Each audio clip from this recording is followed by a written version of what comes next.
একজন মেয়ে যখন ঘর থেকে বের হবে ইসলামী শরিয়ায় তার 5টা বিষয়ের দিকে খেয়াল রাখতে বলেছেন ইসলামী শরিয়া। অথচ এই 5টা বিষয় অহরহ এখন আপনার মেয়ে, আপনার বোন, আমার আশপাশের এই মা, খালারা, চাচিরা, আত্মীয় স্বজনরা, দেশবাসী, সমাজবাসী এরা কিন্তু এগুলো করতেছে, এগুলো মোটেও খেয়াল করতেছে না।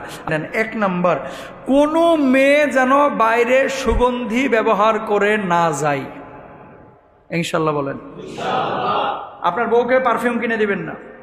পারফিউম যদি কিনে দেন বলবেন যে এই পারফিউম শুধু ঘরের মধ্যে ব্যবহার করবা, বাড়ির মধ্যে, বাইরে যাওয়ার জন্য না। আতর, সুগন্ধি মেয়েদের জন্য বাইরে ব্যবহার করা হারাম, নিষিদ্ধ, এটা জায়েজ নাই। 1 নাম্বার, কোনো মা বোন যেন সুগন্ধি ব্যবহার করে বাইরে না যায়, এটা খেয়াল করবেন। 2 নাম্বার, আওয়াজ হয় এরকম কোনো অলংকার ব্যবহার করা যাবে না।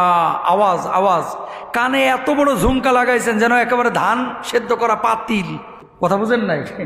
ধান সেদ্ধ করা পাতিল ছোট হয় না বড় হয়? বড় হয়। 2 কানে যেন 2টা পাতিল লাগায় রাখছে, আবার মাঝে ঝুনঝুনি মারছে। পায়ে এমন ঝুমকা লাগাইছে, ওই যে হাতির পায়ে যেগুলো লাগায় আর কি, এত মোটার ঝনঝন ঝনঝন করে আওয়াজ হচ্ছে। এই ধরনের কোনো আচরণ যেন না হয়, ইনশাল্লাহ বলেন।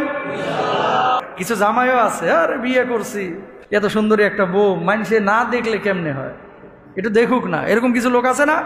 5 ওয়াক্ত নামাজ পড়ে না, কিন্তু 20 ওয়াক্ত প্রতিদিন 20 বার বউয়ের ছবি ফেসবুকে আপলোডও করে। আছে না নাই? যেন হের বউ একাই আছে আর পৃথিবীর কারো বউটাও নাই। অতি উচ্চ বংশীয়, ওই যে গরুর মতো আর কি, এর বউটা অতি উচ্চ বংশীয় এবং অতি সুন্দর, এই জন্য ফেসবুকে দেয়। যারা কাপুরুষ তারা ফেসবুকে বউয়ের ছবি দেয়, সুপুরুষ কখনো দেয় না। সবাই তো ভালো মানুষ না ভাই, ফেসবুক যারা চালায় সবাইকে আল্লাহর ওলি।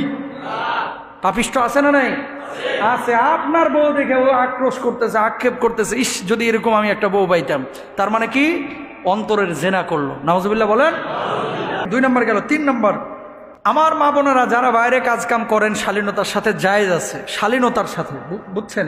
আলাদা তার যদি গার্মেন্টস, আমার অনেক বোনেরা চাকরি করতেছেন, করতে পারেন, সমস্যা নাই, শালীনতার সাথে সেপারেট আপনারা কাজ করবেন। কিন্তু কিছু মহিলা আছে তার বাইরে কোনো কাজই নাই, এর নেশাই হচ্ছে মার্কেটে ঘোরা। আছে না এরকম? বাইরে কোনো কাজ নাই, কিন্তু বাচ্চারা স্কুলে দিয়ে তুই বাড়িতে এসে না চলে আসবি না, বাড়িতে যায় না। হ্যাঁ, যাই কই ফ্যান্টাসিতে ঘুরতে, যাই কই উত্তরায় ঘুরতে, যাই কই ওই চলে গেছে বাইপাই, কোথায় চলে গেছে আশুলিয়া। এরকম অনেকে হয়, মানে বাইরে ঘুরতে পছন্দ করে। মেয়েদের জন্য এটা কিন্তু উচিত না। আল্লাহ সুবহানাহু ওয়া তাআলা পবিত্র কুরআনুল কারীমে বলেছেন, ওয়াকারনা ফি বুয়ুতিকুন্না ওয়ালা তাবাররাজনা তাবাররুজাল জাহিলিয়া। আগে ঘর সামলাও, নিজেদেরকে জাহেলি যুগের মতো এইভাবে প্রকাশ্যে ছেড়ে দিও না। পুরুষের কাজ, পুরুষ বাইরে সামলাবে ইনশাল্লাহ। যে কথাটি বলতে যাচ্ছি, মেয়েরা মাহরাম ছাড়া কখনো দীর্ঘ সফরে যেতে পারবে না, তবে ঘোরাফেরার জন্য, এটা জায়েজ নাই তার জন্য। মাহরাম ছাড়া দীর্ঘ সফর, হ্যাঁ প্রয়োজন আছে, তার মাহরামই নাই, ছেলেও নাই, আত্মীয় স্বজনও নাই, স্বামীও নাই, কিন্তু এখন সরকার পোস্টিং করে দিয়েছে তারা কক্সবাজার যাইতে হবে, সেক্ষেত্রে সে যাইতে পারবে। এই জিনিসগুলো আপনাদেরকে মাথায় রাখতে হবে। প্রয়োজন ছাড়া ঘর থেকে বের হওয়া যাবে না। বোরকার কাপড় সাদামাটা হতে হবে।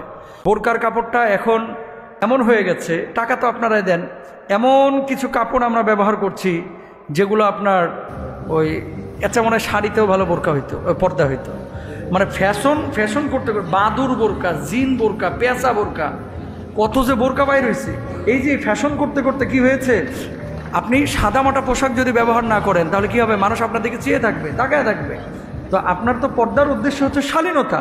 এখন এমন পর্দা আপনি করলেন যে পর্দাটার কারণে মানুষ একেবারে উন্মুখ হয়ে আপনার দিকে তাকিয়ে আছে, এরকম কোনো পর্দা করা যাবে না প্রিয় ভাইরা আমার। সুতরাং জান্নাতে আমরা সবাই যাইতে চাই, কিন্তু জান্নাতের পথ কি, দিক নির্দেশনা কি, এই দিক নির্দেশনা আমরা কিন্তু অনেকেই জানি না। তাহলে জান্নাতি মানুষের আলামত আমরা পাইলাম, আল্লাহর শেখানো মানে আদব সমূহ আমরা পাইলাম, কিভাবে আমরা আমাদের পরিবারগুলোকে গড়ব, যৌথ ফ্যামিলি নাকি একক ফ্যামিলি সেটা পাইলাম।